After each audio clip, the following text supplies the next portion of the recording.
Good afternoon. I am Lisa Tepper-Bates, President and CEO of United Way of Connecticut. I'm honored to be here with Governor Lamont and this terrific group of leaders today to discuss the state earned income tax credit and the great news regarding Governor Lamont's action to increase Connecticut's EITC for 2021 to 41.5% of the federal EITC. Every day in communities across our state, United Way of Connecticut and our 15 local United Way partners are working to offer help and support to Connecticut families across a broad range of areas, including workforce support, early child care and education, and food security, to name just a few.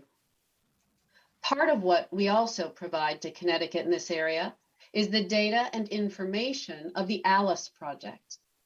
And Connecticut was the second state in the United States to sign on to this national effort to shed light on the circumstances of the population we call asset limited, income constrained, and employed, or ALICE. ALICE is 38% of Connecticut residents who work hard every day at the jobs available to them and still struggle every month to make ends meet, or in fact, in their efforts to pay the cost of basic needs. And, let me be clear, we love our state. We appreciate the high quality of living that Connecticut offers. But we also know that this is a very high cost of living state. And we know that ALICE families in Connecticut include a large share of young families with babies or small children at home. And people of color in Connecticut are disproportionately represented in this population. I think it's fair to say that there are very few goals we share for our state that are more important than making sure our residents have the financial resources they need to meet the cost of essentials and to invest in themselves and in their families. Earned income tax credits are an important source of flexible income to help Connecticut families meet gaps in rent, food, childcare, transportation, medicine, and other essential family budget areas. The retroactive increase of the Connecticut EITC to 41.5% of the federal credit will provide needed income for struggling families and an important economic stimulus to our communities. And it puts Connecticut in line with other high cost of living states in the Northeast, like New Jersey, which offers a 40% state EITC as well. And it's fair, I think, to note that we have room to grow. Maryland supports their families with a state EITC of 50%. And by 2023, South Carolina will provide 125% of the federal EITC as state level support for eligible residents. And importantly, we know that for every EITC dollar a recipient earns, they return $1.24 to the economy, supporting local businesses and communities as they meet the needs of their family. Now, with all that in mind, I'd like to break down for you exactly what this important step forward by Governor Lamont will mean to a Connecticut family. Last year, the Connecticut EITC reached 216,000 workers in our state. And with the governor's action to increase our state level EITC to 41.5%, the average Connecticut family who is eligible for the federal EITC will now receive from the state an additional EITC in the amount of $925. That's a month of rent. That's 2 months of utility bills. That's 2 months of daycare for a toddler. That's a critically needed repair to a car that provides transportation to work. For more than 200,000 Connecticut households, this means financial security. It means a cushion to meet an emergency expense or a new opportunity to invest in themselves and their children.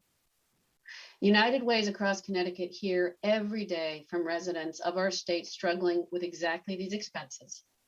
This expanded EITC means that those families will have additional support to meet those costs and relief from the staggering stress of not being able to pay a critical bill. We thank the Connecticut legislature for their bipartisan support of our state level EITC, and we appreciate the leadership of the governor and the hard work of his policy team led by Johnny Dock, working together with Secretary McCaw and the Office of Policy and Management to make this important step possible. At United Way of Connecticut 211, we also provide support to Connecticut residents to make the most of this opportunity by helping them to get their taxes prepared for free. With that in mind, I'd like to introduce Tanya Barrett, Senior Vice President of 211 Connecticut Health and Human Services, to tell you more about that important service. Over to you, Tanya. Thank you, Lisa, and thank you, Governor, for this very exciting opportunity to spread the word about tax preparation options.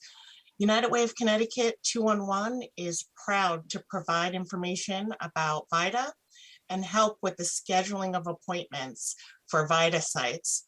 We do this work in partnership with the terrific set of VITA partners, the Connecticut Association for Human Services, the Village for Families and Children, Human Resources Agency, and Simplify CT. So you're probably wondering, what is VITA? VITA is the Volunteer Income Tax Assistance Program. It offers free tax preparation by IRS certified volunteers to households that make generally under $58,000, as well as persons with disabilities and limited English speaking taxpayers who need assistance in preparing their taxes. Individuals who don't qualify for VITA because of the income limit can have a simple return done through myfreetaxes.com. And that is a program supported by United Ways and H&R Block that offers free access to their tax preparation software for simple returns. United Way of Connecticut 211 staff are ready and available to assist Connecticut residents with questions about the VITA program. To find a VITA site, you go to 211ct.org/tax-help, or you can call 211. Many of you know that 211 is available 24/7 for information and referrals. But you might not know that we also offer enhanced scheduling support Monday through Friday between the hours of 8 a.m. and 6 p.m. for scheduling a VITA appointment. Calls are no cost and confidential. Help is available in multiple languages. TTY assistance is available by dialing 711 for Connecticut Relay Services.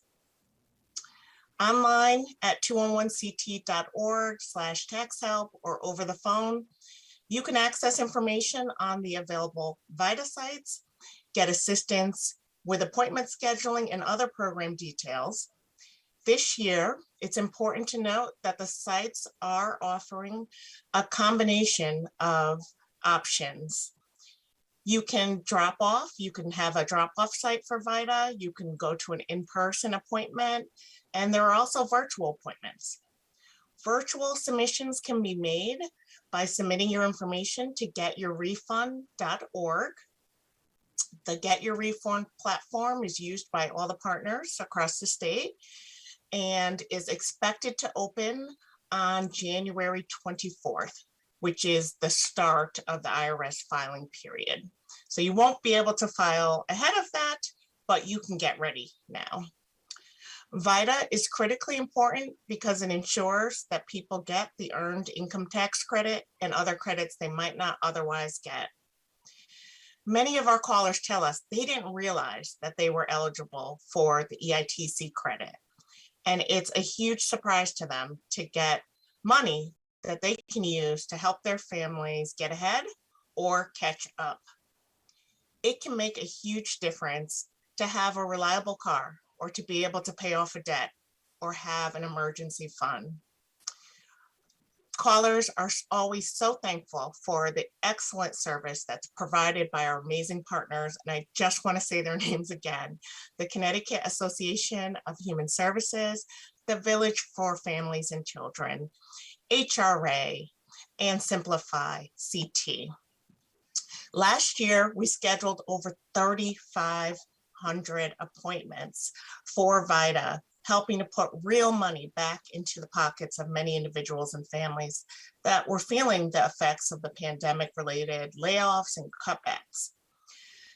VITA sites do this work, and our partners do this work with volunteers. All of the sites are staffed by volunteers, and I want to just provide an opportunity if individuals are interested in volunteering their time with this effort.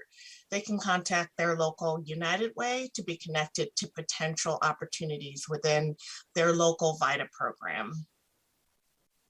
Thank you. Thank you, Tanya. Next, I'd like to introduce Ed Hawthorne, President of the AFL-CIO of Connecticut. And Ed, just want to thank you for your work every day to fight for the needs of workers in our state. Thank you, Lisa, and thank you for all the work United Way does with the ALICE program. I always enjoy reading the reports, and thank you, Governor Lamont, for having the Connecticut AFL-CIO here today. Connecticut ranks as one of the wealthiest states in the nation, but also as one of the most unequal. The pandemic has exposed and exacerbated our extreme racial and economic disparities. While billionaires have done well over the last 2 years, thousands of working families, especially families of color, continue to struggle. Connecticut AFL-CIO, as part of the Recovery for All Coalition, has advocated for progressive changes to our tax code to reduce disparities that hinder our economic growth. We applaud Governor Lamont for targeting relief to those who need it the most by expanding EITC for the tax year 2020 to 41.5%. Doing so acknowledges that our state is strongest when we all do well. The temporary EITC expansion is an important step towards building equity in our hardest hit communities. We encourage Governor Lamont to build on this effort by continuing the expansion of EITC at this level for all future tax years. Income inequality wasn't created overnight, but it can be significantly reduced with robust anti-poverty measures like permanently expanding EITC, establishing a state-level child tax credit, reducing income tax rates for low and middle income earners, and investing in the resources our communities need to flourish. Then we will have an economic recovery that is truly sustainable and equitable. And thank you all once again for all the work you all do. Thank you so much for your comments. Now I'd like to introduce Emily Byrne. Emily is Executive Director of Connecticut Voices for Children, and she is doing the very important work every day of providing research and data to help shed light on the economic challenges Connecticut families face and to propose solutions to solve for those challenges. Thank you, Emily. Thanks so much, Lisa, and heartfelt gratitude for Governor Lamont and Senator Looney, Senator Fonafra, and Representative Scanlon for your remarkable leadership at this time, as well as all the advocates who pushed so hard and never gave up hope. You know, so much is probably going to be said on the call, so I'll highlight just a few points that probably won't be mentioned, but speak to why this action is so critical for Connecticut families, especially now. According to the latest Census Pulse survey from December, almost 22% of renters reported not being caught up on rent, and 33% of renters with children reported not being caught up on rent. October survey data indicates that 646,000 Connecticut adults are having difficulty covering the usual household expenses. You know, said another way, that's almost 26% of the state's households who are struggling to pay for everyday things that allow us to live. Focusing even more on children and families, 11% of parents and guardians, that's 90,000 Connecticut parents and guardians, reported that their children aren't eating enough because they can't afford to pay for food. So clearly helping residents and families keep more money in their pockets is a good thing, not only given the pandemic and current economic challenges, beneficiaries of the EITC face, but because the state has one of the largest income and wealth gaps in the country, and this policy helps reduce the state's regressive tax system, which ultimately helps reduce the income gap. Collectively, these data highlight just how much we need a state and federal budget that prioritizes people, prioritizes eradicating poverty, and prioritizes economic justice. The good news is that policies like the one we're discussing right now helps do this. We know that the EITC isn't the only tool that we have and shouldn't be the only tool leveraged, but the EITC is absolutely an effective tool, and we're really pleased that this courageous first step was made. Thank you, Emily. It's my honor now to introduce to you Representative Sean Scanlon, who is one of our chairs of the Finance Committee in the General Assembly, and who, through his work on that committee, has consistently highlighted the importance of tax fairness for Connecticut families, including through his support for the EITC. Thank you, Sean. Well, thank you, Lisa, and thank you, Governor, for getting this group together today. When I became chair of the Finance Committee last January, I had one goal in mind, which was to try to find ways that we could reorient our tax code so that the families of working class people, middle class people would pay less taxes. The kind of families like the one that I grew up in and like the one that many people in our state are suffering from right now, given the pandemic and the impact that that's had on them. And so I was so proud to work with Senator Fonafra in our committee process to propose raising the EITC to about where the governor decided to do this at the end of last year, which I think is great. And that policy is making a difference. Just yesterday, the Connecticut Examiner had an article in which a number of Connecticut economists talked about how this policy and several others that I've been working on will reduce poverty and especially child poverty in the state. And I think that that is something that all of us should be focused on, whether you're a Democrat or Republican. We have got to get Connecticut kids out of poverty. This change that the governor did will do that. Other changes that we should be looking at in this coming session will do that as well. And together, if we can work collaboratively to end child poverty, I think all of us will be able to say quite clearly that we've done a great thing, but we've done the moral thing. And helping those children and these families get out of a terrible situation is something that all of us should be focused on. It will be my focus during this upcoming session. And I am so excited to continue working with the governor and the rest of my colleagues and the great advocates on this line to fight for tax fairness and to fight for these families, because it's worth it. It's important, and it makes a heck of a big difference. And so thank you, Governor, again, for having us here today. Thank you for your leadership on this issue. And Lisa, thank you for moderating this discussion today. Thank you very much, Representative Scanlon, and thank you for lifting up again the fact that so many of the families who will benefit from this enhanced EITC have small children. This is an investment in the future of Connecticut. This is an investment in those young children in our state. It's now my pleasure to introduce Senator John Fonafra. Senator Fonafra continues in his work co-chairing the Finance Committee to focus his efforts on the needs of our families, and we appreciate that. Thank you, Senator Fonafra.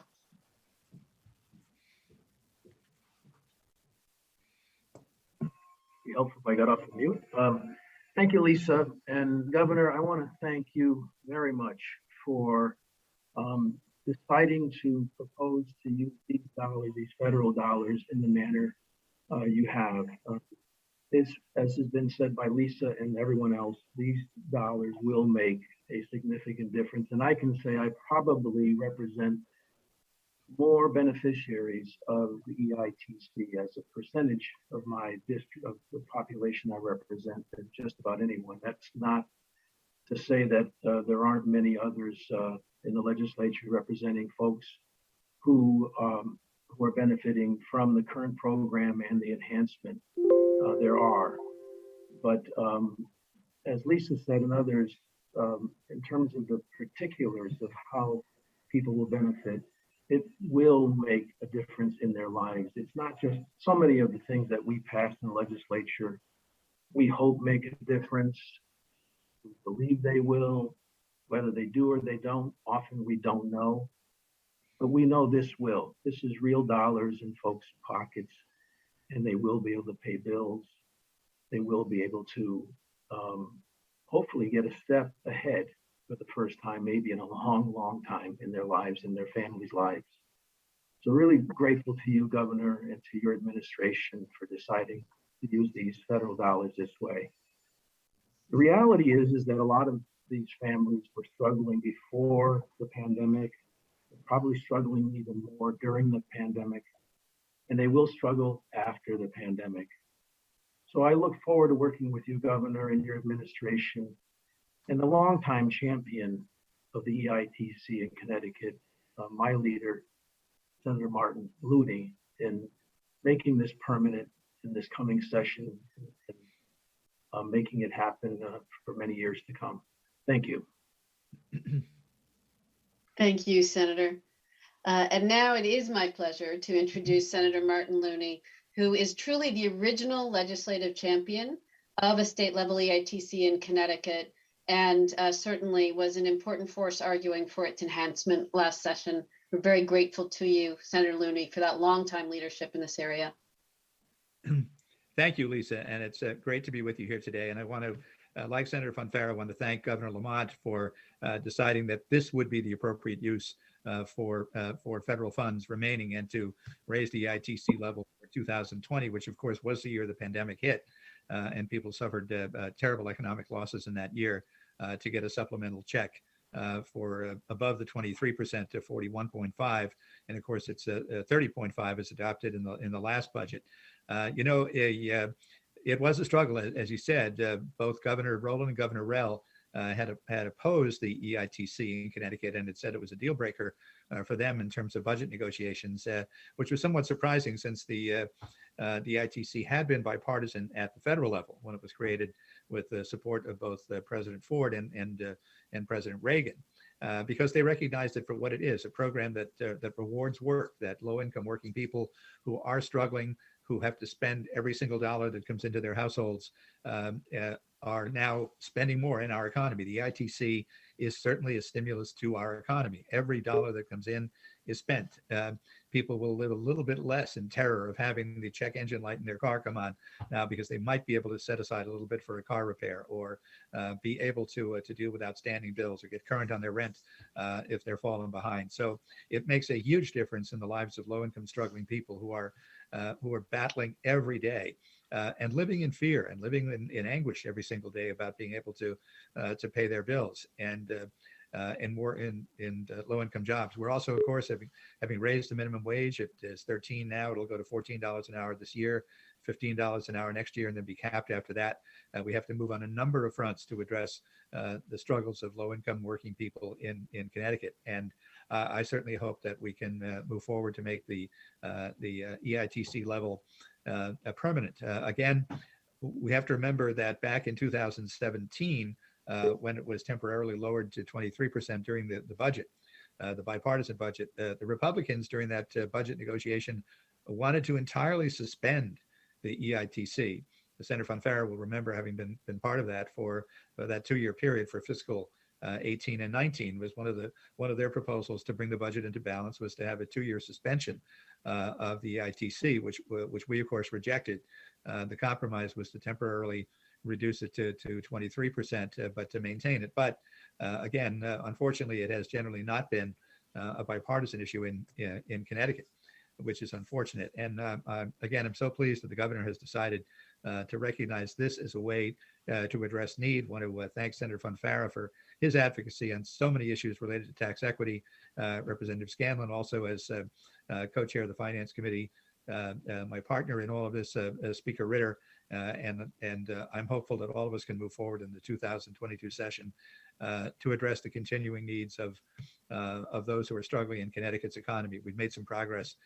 We need to do more, and I think it's important for us to highlight the impact of the EITC here today, and to thank the governor for placing it front and center by his measure regarding federal funds.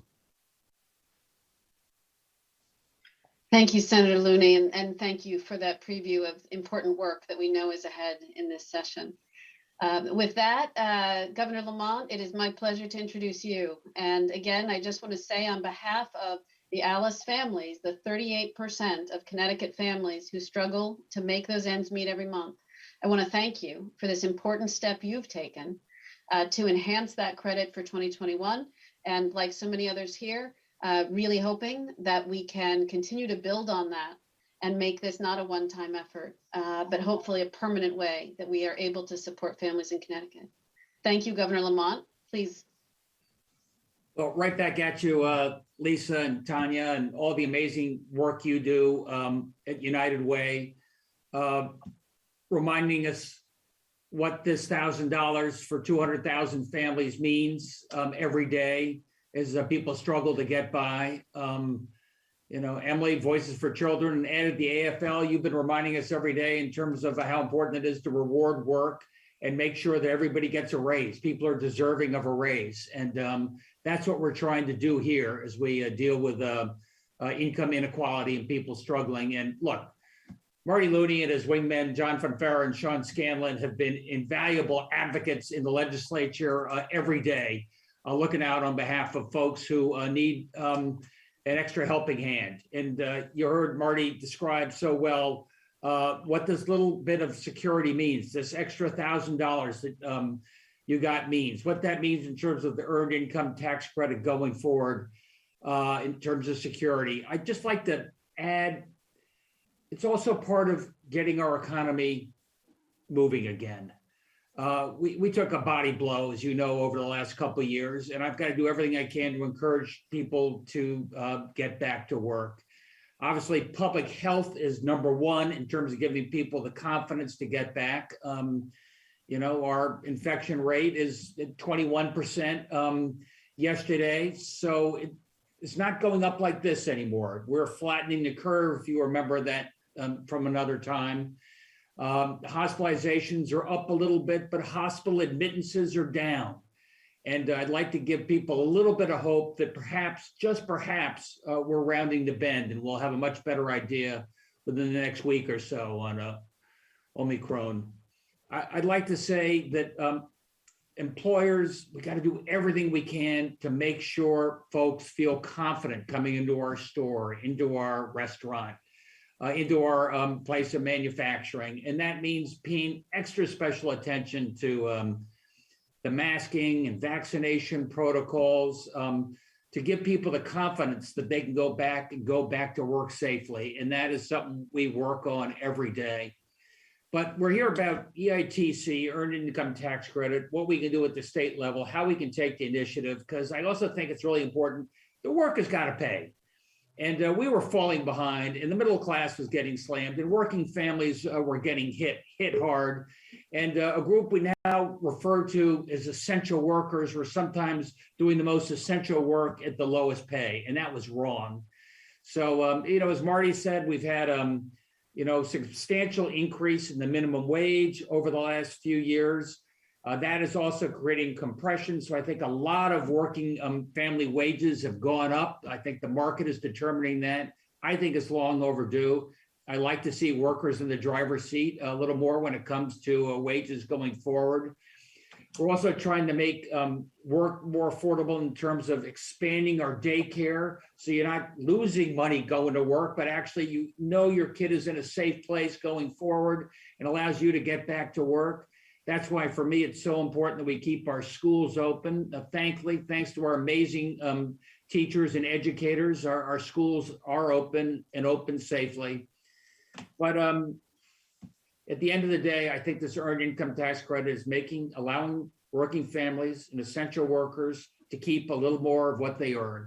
And I think that's an invaluable message. It says we value the work you do. Work should pay. We'll continue to try and lift people up every day with initiatives like this.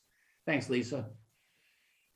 Thank you, Governor. And I do just want to lift up again, as you very correctly pointed out, the earned income tax credit is not only going to help those families, it's also going to return $1.24 to the economy for every dollar that the state puts into it. So important to remember that. And thank you for shouting out to the important issue of childcare. We know that childcare is the second highest budget item only after housing for young Connecticut families with small kids.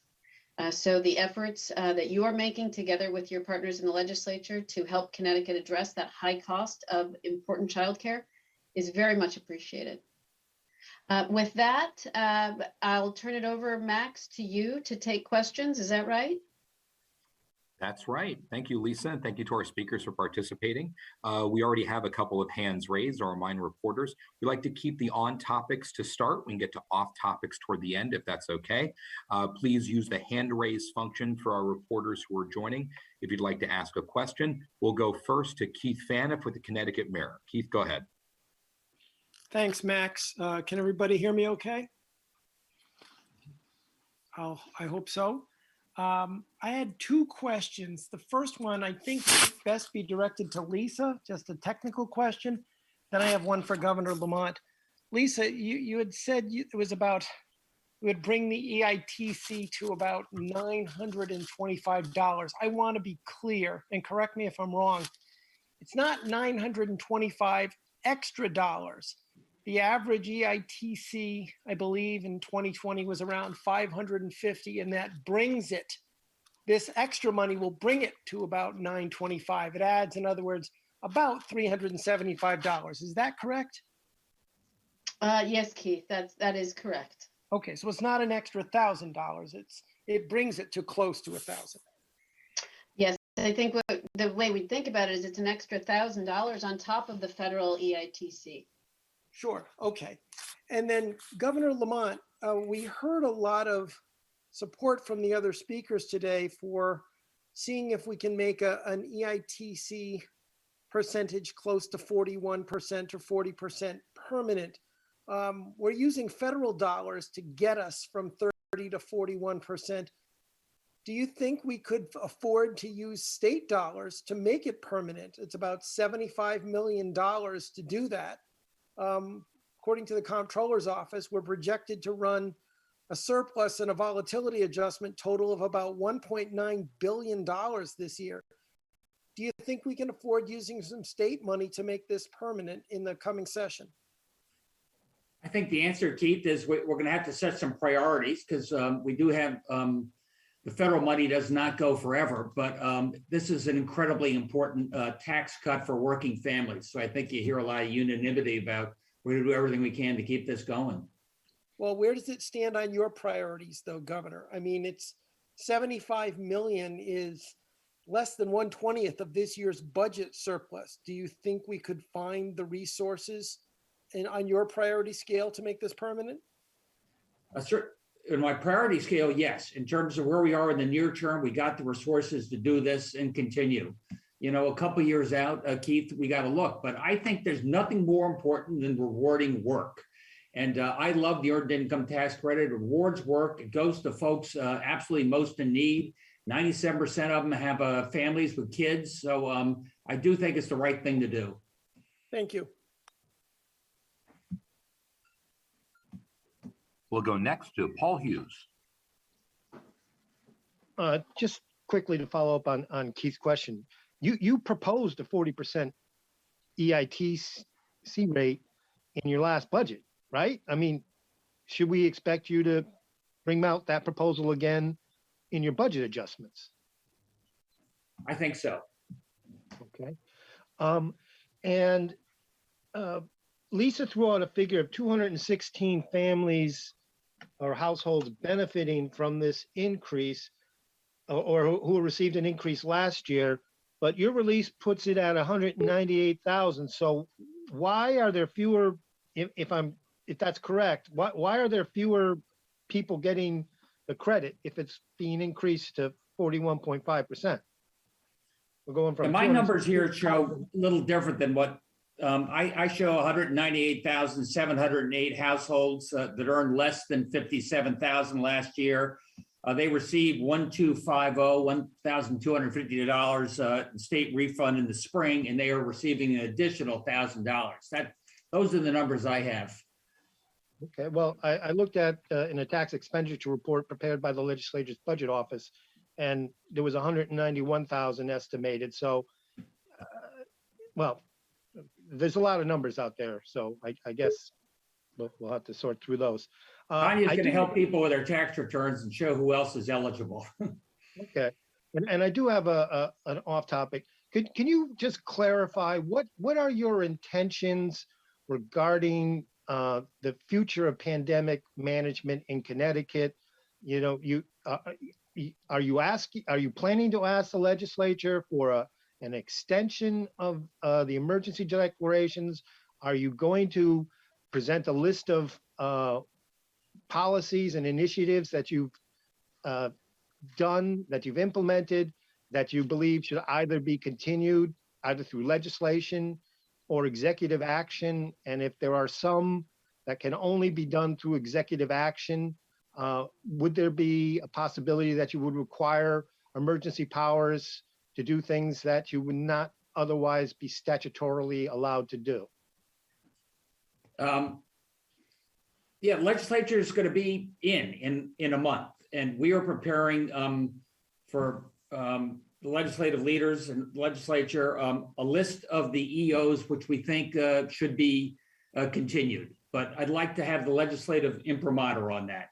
Legislature may say, I don't think we ought to be wearing masks in schools, or I don't think a store should be able to tell people, ask their vaccination status. Or they may say, I think we ought to extend this more broadly for a period of time.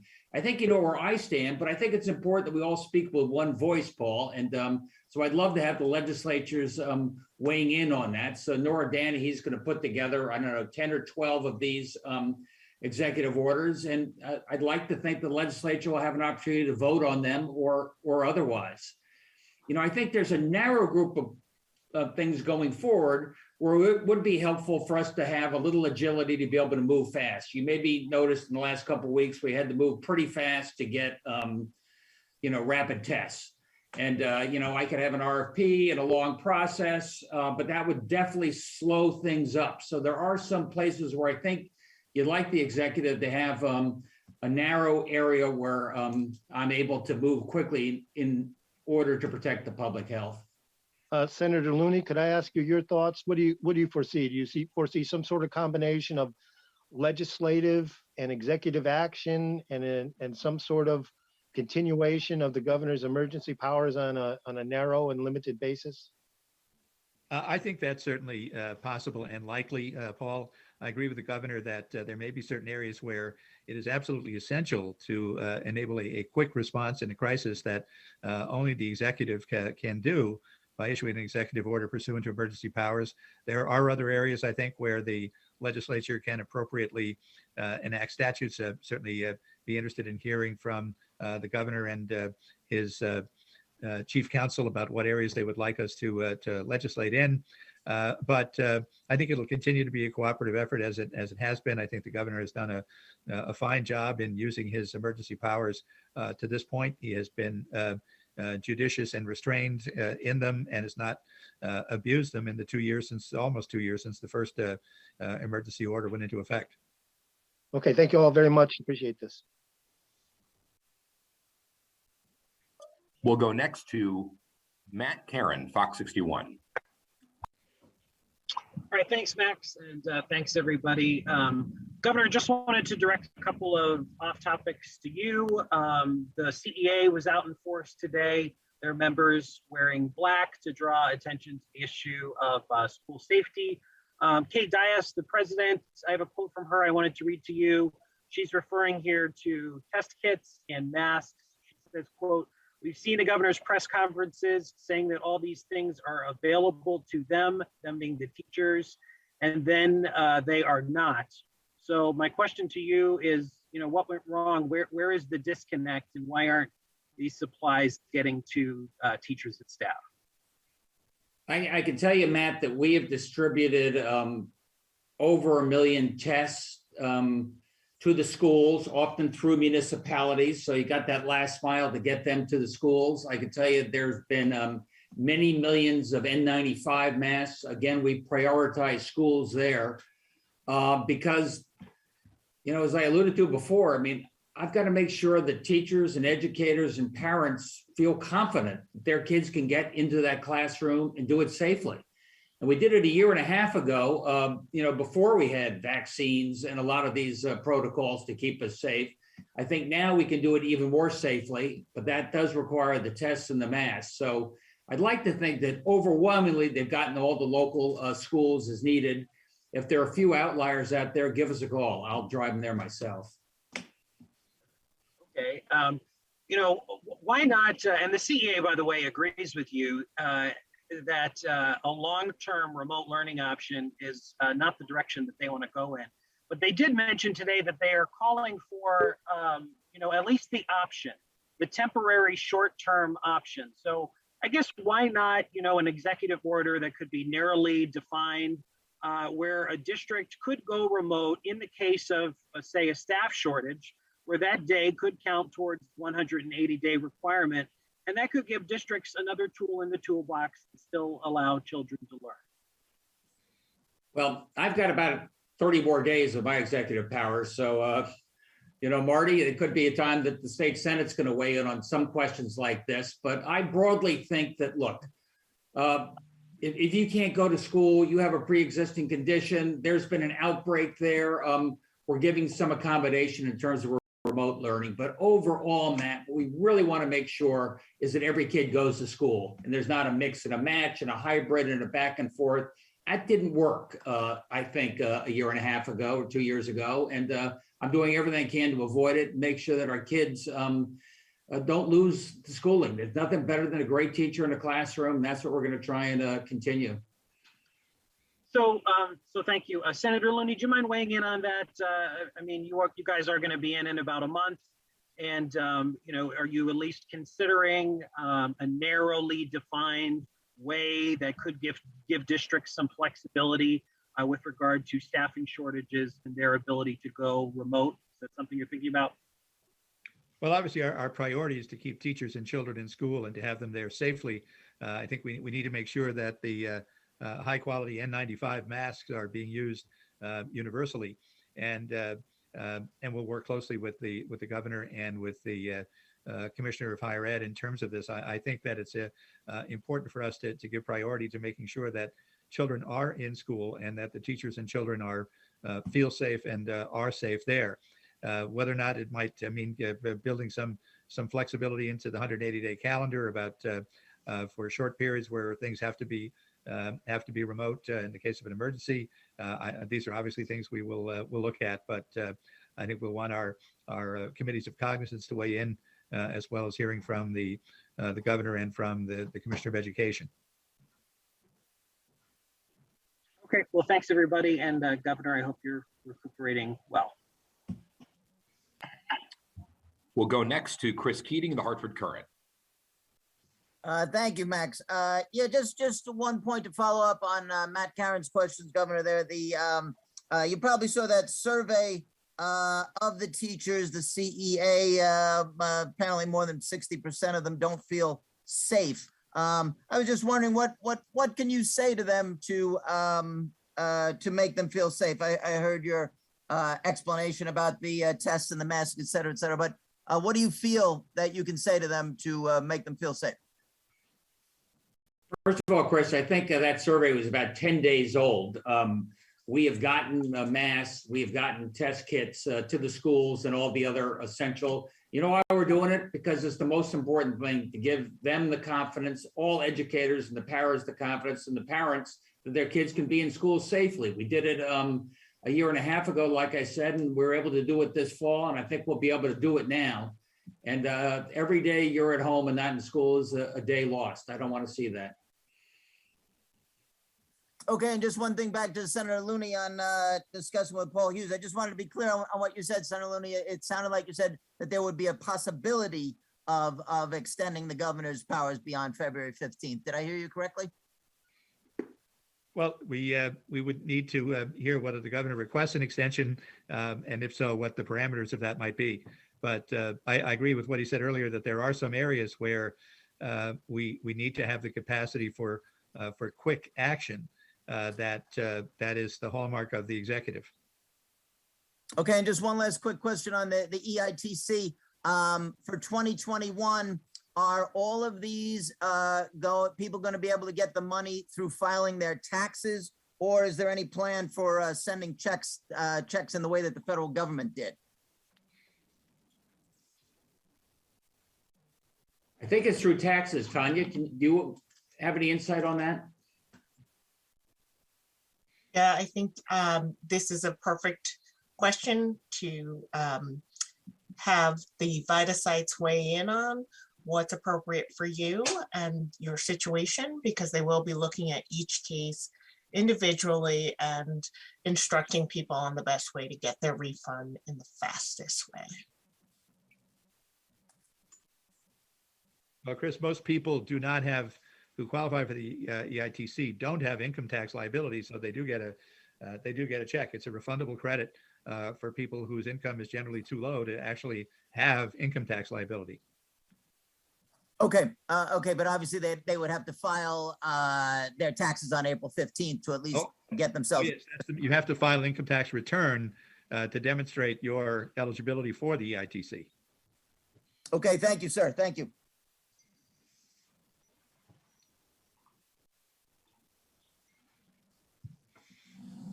We'll go next to Julia Bergman, Hearst Connecticut Media. Thanks.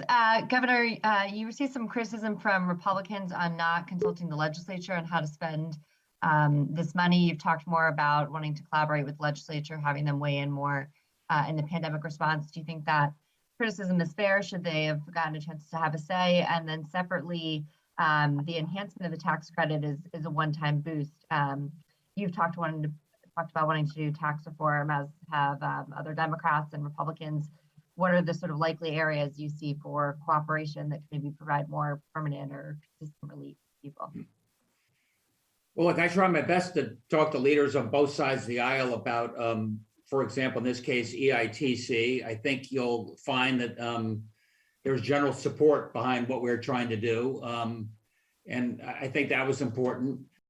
You know, going forward, I look forward, working with Sean and John and the Republican leadership in terms of what is the right balance in terms of the surplus we've worked so hard to earn. This is not the normal state in Connecticut. Remember, we were in chronic fiscal crisis up until a few years ago. Now we're trying to figure out what's the appropriate norm we've got there.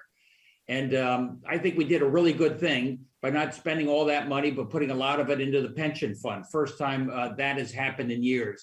I think this time around, I'd like to see some middle-class tax cuts and look forward to working with folks on both sides of the aisle. You know, my preference is towards the property tax, which we can get into in a minute, but that's a starting point. And this earned income tax credit is a big piece of what we're doing to reduce taxes for and give a tax refund, as Marty says, to working families.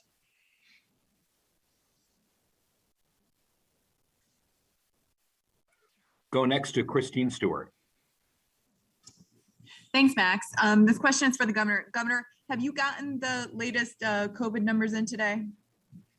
Yeah, it was about 21% for the infection rate, which is down a little bit over the last week. That's good, but not down very much, to tell you the truth. So that's not great. Hospitalizations were up 19, which is a bit. But the interesting fact to me is, Christine, is that the hospital admittance continue to go down. Not much, but they go down a little bit. So I'd like to think there's a bend in the curve, but it's too early to say. Okay, is there anything, so we're almost at the peak. So the peak hospitalizations was 1,972. Adding 19 to, I forget what it was yesterday. We're climbing back up to that point. Is there anything that, you think you should do at this point? Because I know that hospitalizations was your main focus. Yeah, Christine, ICUs in particular, we're talking to the hospitals. A number of them are already voluntarily limiting the non-emergency electives. And what that does to free up beds for folks who are, ill and in a more critical way. So we still have a dimmer switch in terms of how we control the hospitalizations, in particular the ICUs.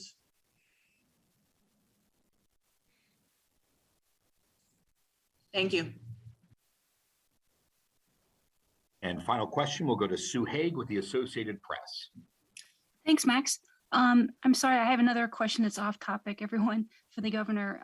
Governor, you suggested at a recent news conference that you might be interested in exploring the possibility of requiring visitors to nursing homes to be vaccinated or tested.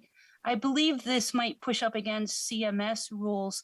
So is your administration talking with the feds about this? I think California, maybe New York are looking into this as well, or have issued such policies. Yeah, so I mean, I have talked to CMS about this directly. We're talking to our fellow governors on this as well. Look, there's no question about it. We know what happened in nursing homes 18 months ago. We know it was often people coming in from the outside that brought the virus with them. We saw some of the wildfires that were created and a lot of fatalities. And so I'd like to think we've learned from our lesson and we have some control over, asking people to show that they've been tested or something before they go in. But we still have to work out some of these details with the feds. Yeah, what have you heard back from them? Yeah. I was asking, what have they told you? Oh, sorry. I know. There's still some things we got to work on, but as you point out, California and I think it's Rhode Island have gone forward right now by saying I think testing or vaccination ought to be a criteria for coming into a nursing home. It makes some sense to me. Thank you very much. Thanks, Sue. I think that's it, Lisa. Thank you, everybody. Appreciate you being here. It's an important message. Thank you, Governor, and thanks to everybody here. We appreciate it.